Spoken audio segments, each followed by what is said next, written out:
Hey guys, what's up? This is Farhan Fauzi and you're listening to another episode of Safe House Presents Mulut Murai, a show about what's happened, what's happening, or what will happen in the Malaysian creative arts industry. And yeah, like as you can see, like I'm alone right now, no guests today. Um I think you guys maybe saw like my recent post on the SU.pod Instagram about just like difficulties in scheduling, especially now with the MCO 3.0 thing in effect and how confusing that is for people. Also, generally, I mean, I guess I'll talk about the difficulties in with Safe House, with like the podcast scheduling in a bit, but I do want to talk about um, Safe House. What the fuck do I want to talk about?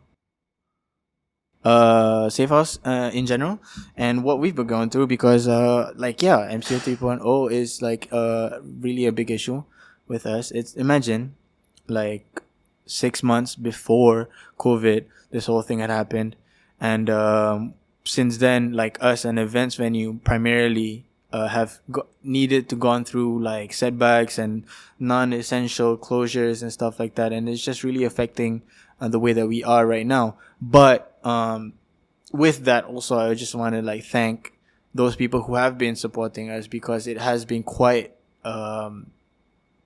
nice. It's like quite heartwarming to see how many of you are supportive of us. Number one, throughout the business and just people coming in, I see a lot of like familiar faces.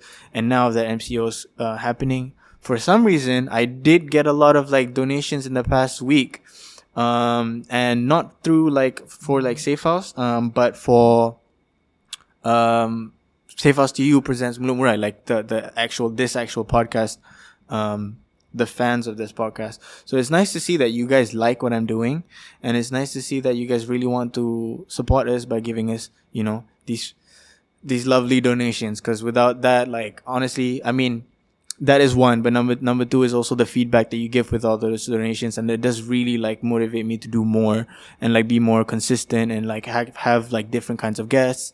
You guys do tell me to like have more variety sometimes, and outside of like my bubble. But like, going back to the difficulties of scheduling, number one is that I have to find these people that like I might be interested in to talk to about the creative arts, but also they have to be like be okay with the mic and the camera, and like a lot of people I don't think are that comfortable with that. So that is like one obstacle. And then another is that I record now in Safe House, which is in TTDI. And, that is obviously like a geographical kind of obstacle for people. I have creatives that I want to talk to outside of KL, outside of Selangor area, from like Kuantan and stuff like that. And I'm not able to do that obviously because of the travel issues. I'm not going to ask them to just come all the way from there to do a show like this. So maybe when this like blows up and like people really cannot miss the opportunity to like be on here, then maybe they'll make the trip. But for now, I'm limited to the people around me, the people that I know, and the people that are comfortable enough to like move around during these like MCO restrictions and all these other restrictions that's like confusing everyone. That's the business part. So like if you do want to keep supporting us, like there's a donation link in our Instagram bio somewhere, and it really is nice to see that people want to have this like creative arts podcast happening, and in general, because like most of these people, like the fans, I mean, I don't want to say fans, the supporters or the listeners of the podcast are people I've never heard of, and I thought it would generally just be within my circle, but okay, it's nice, so that is one thing. Number two is that, as you can see, this episode, it will be a shorter one. As a result of the scheduling issues, I can't get anyone today. It's unfortunate, but it's okay. Like, I do feel like if I get used to this shit, I might keep with this short solo podcasts every 4 or 5 episodes, and you guys can like, it will be revolved around like my thoughts and the current state of the creative arts in general. And and you guys get to like hear really what I think about things, and I don't know if that is of interest to you, so just let me know. somewhere on the DMs or in the comments or whatever. But yeah, that will be this initiation of this episode. No guest today, and I'll just have like a couple notes here about what I realized things are happening and what I want to talk about, some thoughts of mine and comments. Yeah, okay. And then another thing, just wanted to say, we are getting sponsored by Cendana, and if you guys don't know, that's like a government agency that tries to develop the creative arts in the creative economy. And so far, like, it has not really been good with for us commercially, like business wise. But Cendana's funding, which is not Cendana, they don't give out money. They are actually just a facilitator of taxpayer money, you know, like the government's money. So just to have everyone's understanding is that Safe House, we're fully aware that like this, you know, generous funding from this agency is also more primarily generous funding from taxpayer or like you guys. So we will try our best, you know, like we have a lot of plans happening in like June, July that's happening, which is more community centric and less business centric. So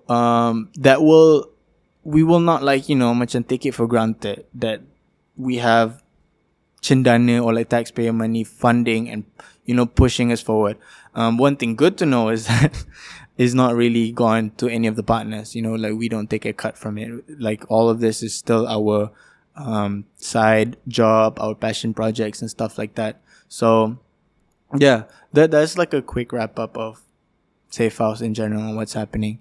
Honestly, like it's been difficult, and I don't think that the way I'm looking at it, a lot of event venues or like creative spaces don't really do well during this time. And honestly, I'm just glad that we're running still, and we have like hired all the staff, and our cafe is running well and our bar is running well. So once this blows over, COVID's done with, I'm gonna go all out and create like some fucking vaccinated only party or some shit like that, you know. I did also get my vaccine appointment with Alicia, and that's gonna happen next week. Hopefully I get immune to this shit. Yeah, so moving on. I got a couple notes about what's happening, and I was talking to Hiran just now. He doesn't want to be on the podcast today, but he did bring up the Forceparkbois, and they're fucking crazy. I don't know, like the rise in the ranks, you know. Like I mean, obviously I knew that they had some sort of potential similar to TT on the Move, because they're a large collective, and generally like Malaysians like this like large hip hop collective and everybody having their own styles and shit like that, because I don't know, I think that's the marketable thing here. Like people don't really like excel so well on their own unless they're super distinct like Yoni Boy. But I knew Forceparkbois had like some kind of potential. And then they released Lotus, which honestly I didn't think was the one that was gonna break out. I thought that what's the other one? The one before that. I don't know what the fuck the other one was. It's the one right before this where they were like shooting the video at like some abandoned building and stuff. I thought that one would blow up because the production on that is crazy. The variety and diversity on the lyrics and stuff was more apparent there. But Lotus had a lot of like backing, and the first million that it hit, and congratulations to Forceparkbois. I think they reached 4 million now. After the first million, it went up like exponentially, and they're like they're suggested next to all these like, you know, A-list upper mass Malay artists like Aina Abdul, and you know, all these really like, you know, mainstream artists, and then and then you can see on the side like YouTube too, is that Forceparkbois Lotus is out there at like some fucking 4 million plays. And something similar happened to TT on the Move, which was the song Emas, where they like fucking blowed it out of the park, you know. Like it's also a similar structure, the cypher-esque song. Everyone gets like, I don't know, 16, 32 baht. I don't know what the fuck these numbers are, but I just wanted to make a point that like I don't know fully, but I don't think Forceparkbois have been signed to any major label. And when TT on the Move did Emas, they weren't like in discussions with Def Jam, I think, until Nicaragua. which is much, much, much later. So what I'm saying is like the potential for certain kind of independent artistry to really blow up in Malaysia and make really a cultural impact for themselves is not that far reaching. A lot of people think that because the market is so small or whatever, that certain elements or certain kinds of like, being independent in comparison to being signed or being backed by a label is not possible.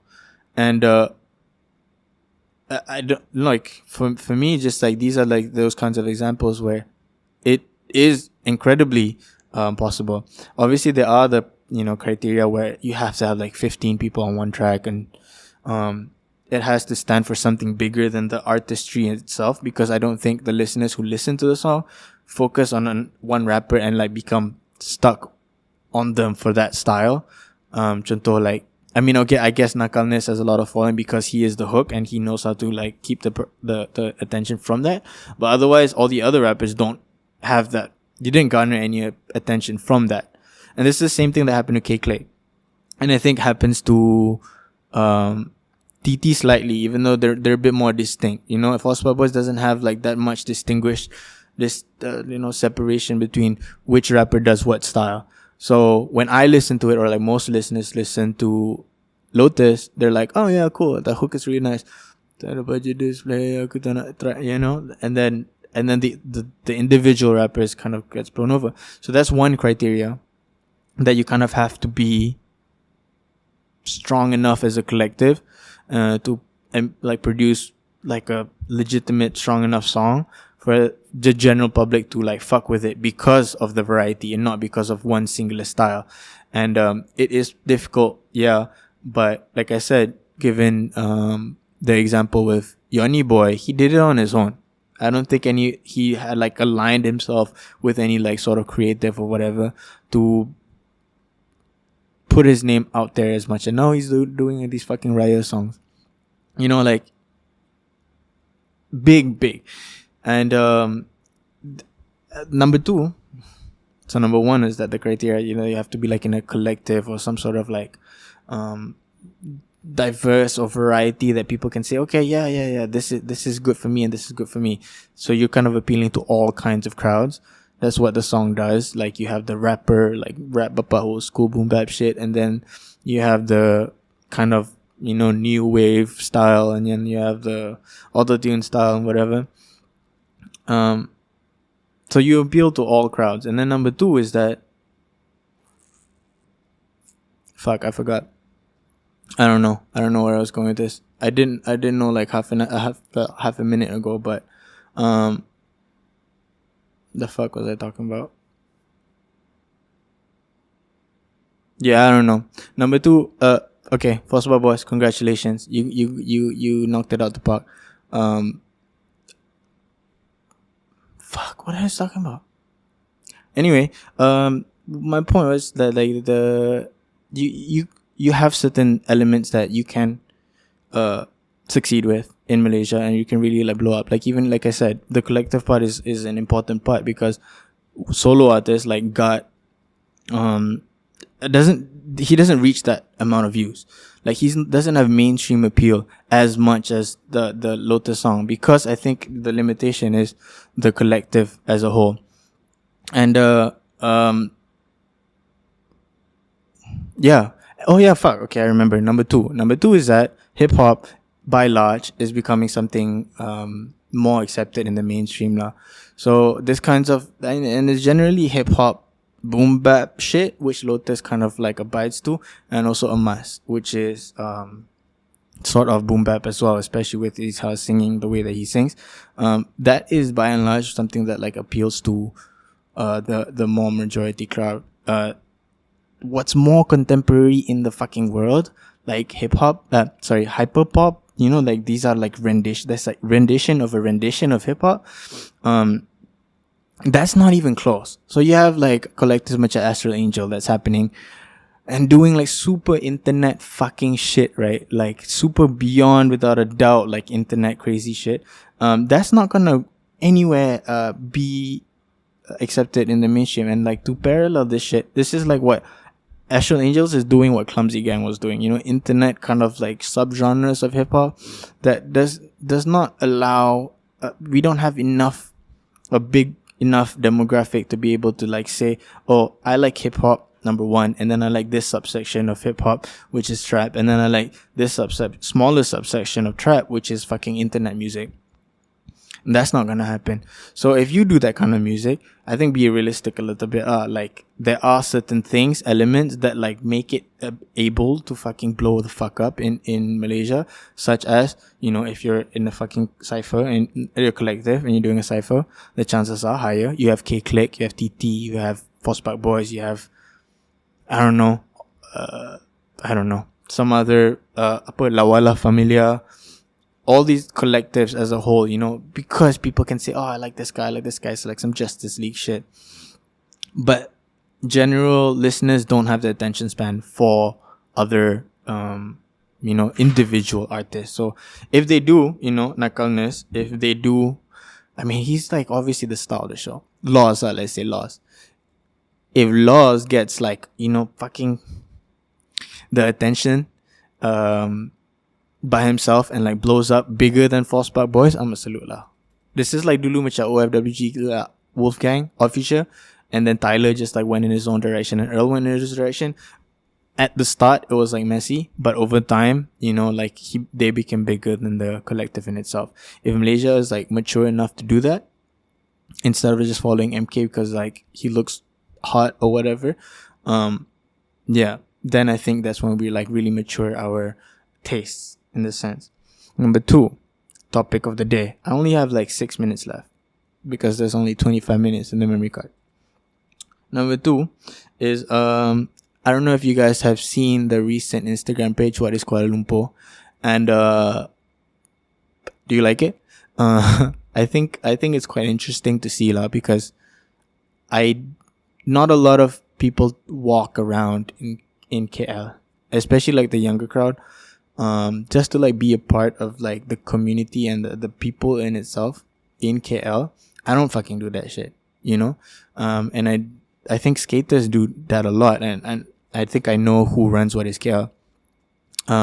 Skaters do that a lot because obviously when they want to skate, if they don't go to the skate park, they go in the street, and when you're in the street you meet all these kinds of people that's like working there, underprivileged people that like don't have the means to be anywhere else other than the street, and that's when you're actually in the street in KL, you can really realize that like fuck, there's really a lot of interesting things that make up the city, like that fucking smashed up car, the Kelisu, and all these other elements. And I do want to see more of this documentation. I follow so much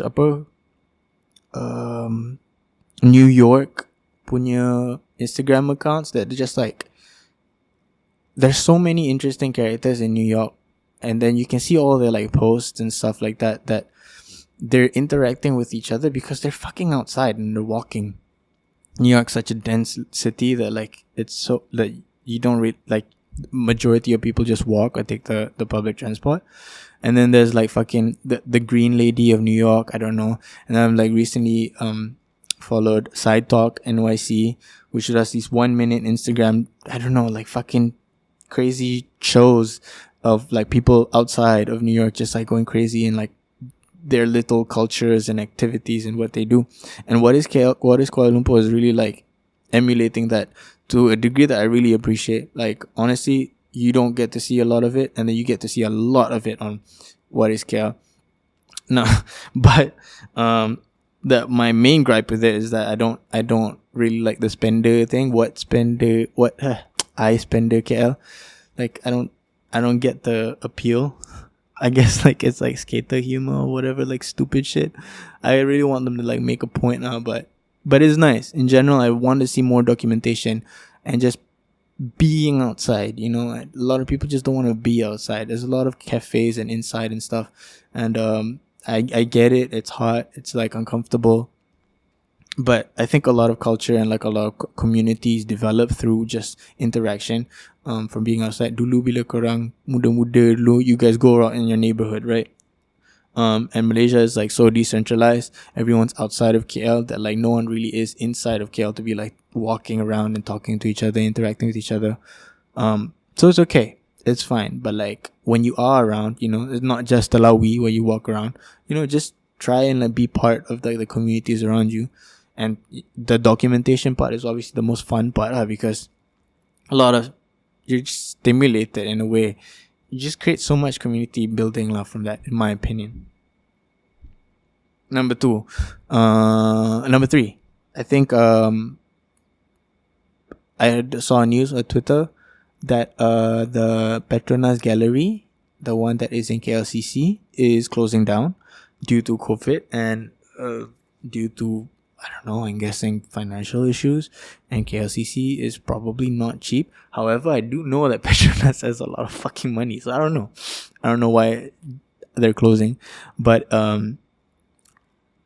I don't have any attachments to that place, honestly. Like, I'm not a fine arts guy, I'm not a contemporary arts guy, but I do know that galleries in general play like a huge part within the artist community, because it kind of facilitates the way that in which people can actually display their visual art, and it's mostly visual lah, unless you're like super concession, it's digital. And like we don't even have a lot of galleries to begin with, so now that the fact that like such a place like Petronas Gallery is closing down is sad, obviously, that it kind of limits the places in which artists can go to display their work, exhibit their work. But also another thing, it kind of shows what we appreciate. What I have, the way that I understand it, the way that I see it, is that we don't really appreciate, like art properly, and the way that we interact with it is horrible. Like, okay, I don't want to say horrible, I take it back. The way that we interact with art is not so, we're not that educated to understand and like interact with it in a beneficial way. Fuck, I'm using the wrong words. You know what I mean? In the West, the galleries are everywhere, and when you're in fucking primary school, you go to galleries and museums, and then you just learn to look at art and just understand it, or like think about it and interact with it. And what I'm understanding now is from like Instagram, is that people who go to like these exhibitions like Tun Perak Co-op, and I talked to Chong Yan Chua last week, where he had a recent exhibition at the Backroom KL Zongshan. I just asked him, I was like, so how did people really interact with your art? And he said that basically they were just like taking pictures of it. And that's what I saw with Pause. I don't know what the Pause is, like the one at Tun Perak Co-op. That people just went there and like took pictures of the installations and stuff. And it kind of backfires for a lot of these artists, because once that kind of interaction happens, there's no value that goes around. I've said this in a previous episode where I go solo again, that like if that's the case where people would just like go to, just the general public would just go to exhibitions that people really worked hard on, and I'm assuming the way that I saw Chong Yan with the shit that's there, the zine, and then the publication, and then the digital art shit, that's a lot of fucking funds going into it. And if people just go there just for the opportunity to be able to like take a picture, then these artists are not gonna get any value back. So that's how many seconds do I have? 1 minute. So the SD card, we're using like a small sized SD card, and it's just not working. So that's my rant for today. My little spiel. I think that was quite easier than I expected. I think if I write notes, it really works out for me. Anyway, tell me what you think about Petronas Gallery and how the general public interacts with art, and if you kind of wish that it was a different way, because I mean, especially if you're an artist and you wish that people interact with you nicely. This is Save Us You presents Mulut Murai. I'll be back next Tuesday. What's up?